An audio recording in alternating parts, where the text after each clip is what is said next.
A harsh challenge was made against the opposing player. The referee blew his whistle and sent you out without a second thought, without even a single hesitation. That day, you were the main protagonist of all the controversies. Every time you were pulled from a pocket, a new sensational moment was born. You existed to provide justice in the face of injustice. How many players' careers did you end? How many teams said goodbye to the trophy? How many of them were unjust? You witnessed it all. You always carried this burden. You have been a witness since the 1970s. Your foundations were laid in the 1966 World Cup. There was a match in the tournament, being played between England and Argentina. The referee dismissed the Argentine captain from the game, but the captain could not understand it, because no communication could be established. The captain knew English, the referee knew Spanish. This situation led to misunderstandings on the pitch. Troubles persisted for minutes. This situation was highly frustrating. Ken Aston was the head of the FIFA referees committee. One day, while waiting at a traffic light, an idea sparked. Traffic lights were universal. The color red symbolized stopping.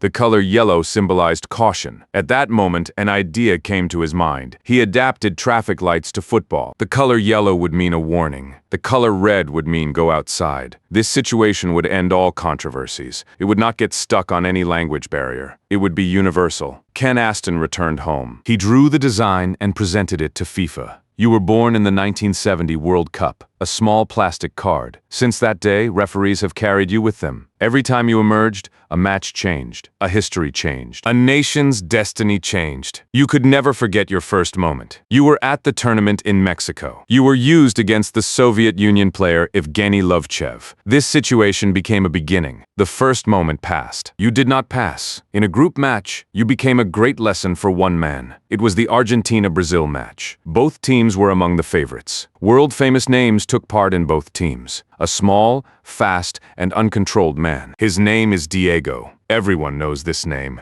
It was his first World Cup match. The match was going badly for Argentina. Argentina is being eliminated. Time was running out. In the final minutes, Diego struck a Brazilian player, intentionally. Everyone had seen it. The referee came running. You felt his anger and his righteousness. He immediately pulled you out. Diego looked at you, an expression of shock on his face. He grew furious. How? He asked. He walked toward the locker room helplessly. The match ended. That day, Diego learned something. Anger did not work on the pitch. Diego won the 1986 World Cup. 4 years prior, he had seen you and learned his lesson. Sometimes you are a lesson, the bitterest lesson. Diego passed. That lesson did not pass. You did not pass either. You feel it from inside the referee's pocket. The quarterfinal match. Everyone is tense, anxious, afraid. They are afraid of making a mistake. They are afraid of seeing you. In the 62nd minute, Brazilian player Josimar goes on the attack. French player Luis Fernandez intervenes. The two collide and fall. The referee shows you. While everyone thought you were shown to Luis Fernandez, the referee shows you to Josimar. You were surprised too. The referee does not back down from his decision. The Brazilian locker room descends into chaos. The stands descend into chaos. Everyone talks about you much more than the outcome of the match. Analyses are conducted. Experts debate. Were you a right decision or a wrong decision? Nobody says anything. FIFA makes no official statement. You do not know. Actually, you don't even need to know.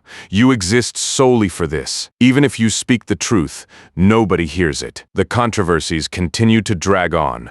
You wait inside the referee's pocket to emerge once more. Josimar passed. The controversy did not pass. You did not pass either. In this match, a nation's heart was broken. The referee had made the decision, but you were the one in the spotlight. The Brazil-Italy match. Leonardo, the left winger of the Brazilian team. He was calm, talented. That day, he could not maintain his calmness. He had a verbal altercation with the American player Tab Ramos. Was it intentional? Did you need to emerge? Even he didn't know. Perhaps both. The referee reached into his pocket. You emerged. Leonardo looked at you. He stood still for a long time. He walked slowly to the locker room. The Brazilian fans could make no sense of it. You knew there was a heartbreak in everyone's eyes, but you could not say anything. The final wasn't over yet, but you understood that something had ended. Brazil played with a missing player. It went to penalties. Brazil won, but Leonardo was not there. You had taken him. He watched his teammates from behind. When the cup was won, he ran onto the pitch. He held the trophy, but as he held that trophy, something was missing. You were the one who caused that absence. Leonardo passed. That absence did not pass. You did not pass either. Zidane came to your mind. It was the final match of his career. The France-Italy match. 69,000 fans were there to say goodbye to Zidane. In the second half of extra time, Marco Materazzi said something to Zidane. The referee did not see it. The cameras could only read his lips. He had said a very harsh word. Zidane placed his head onto Marco Materazzi's chest. The fourth official had seen that headbutt on the monitor. He informed the referee of the situation. The referee put his hand into his pocket. You had emerged. Zidane stopped. He just stood there. Everyone had seen what happened,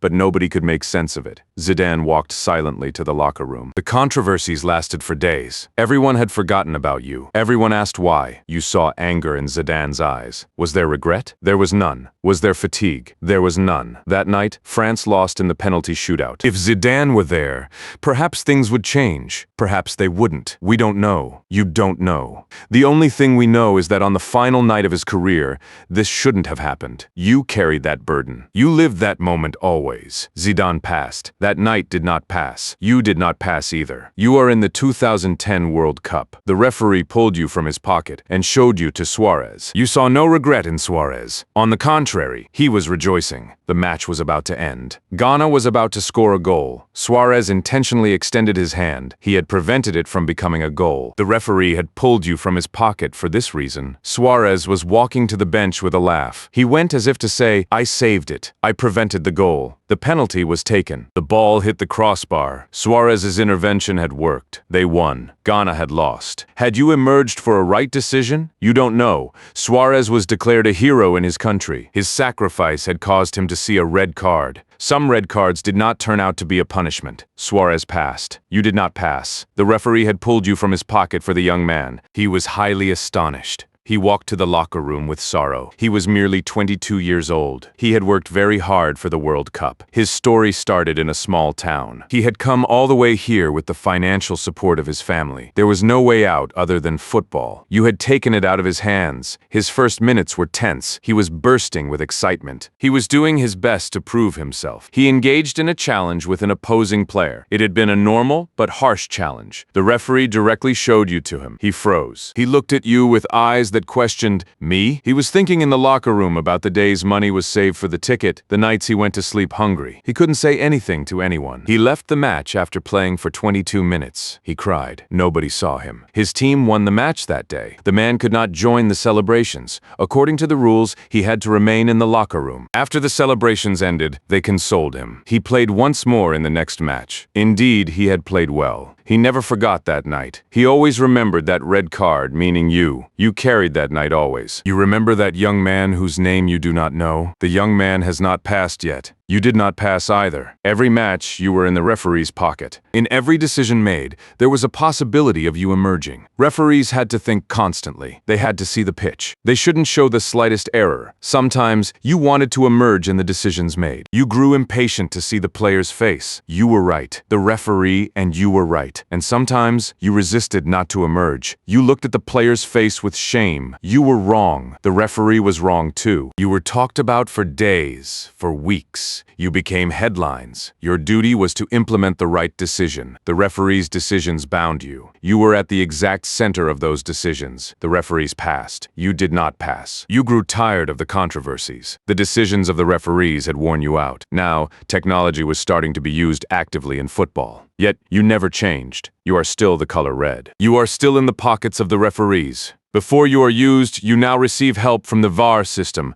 a multitude of people. The video assistant referee. All recordings are examined. They are analyzed. Before you emerge, he goes to the screens. It is watched again. The match is paused for a few minutes. The referee watches. He makes his decision. All spectators look on, frozen. Everyone waits for what decision the referee will make. You emerge, or you don't. Well, is this fair? Some say yes, some say no. The controversies always continue. You are in the middle of these controversies. Technology arrived. The controversies did not end. Controversies never end in football. Perhaps this is its most important part. Technology arrived. The controversy did not pass. You did not pass either. In the middle of the controversies, the match ends. The stands have emptied. The lights have gone out. The referee goes to the locker room. He empties his pockets. A pen, a whistle, a notebook, a yellow card, and you. You are on the table. The light hits your face. The referee watches you. He thinks you don't know if he is sorry for using you. He just looks at you. tired, thoughtful. Later, he takes you too.